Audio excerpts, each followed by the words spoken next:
بسم الله الرحمن الرحيم سبح اسم ربك الأعلى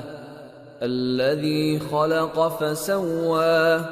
والذي قدر فهدى والذي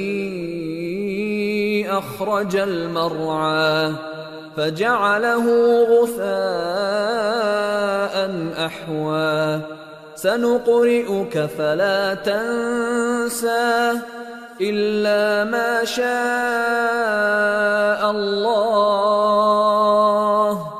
إنه يعلم الجهر وما يخفى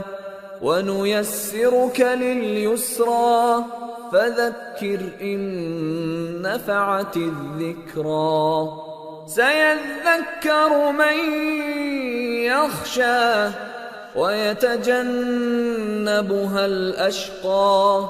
الذي يصلى النار الكبرى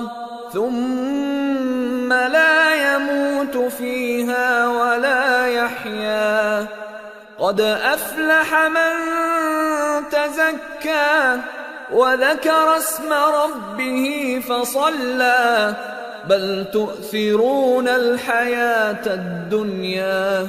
والآخرة خير وأبقى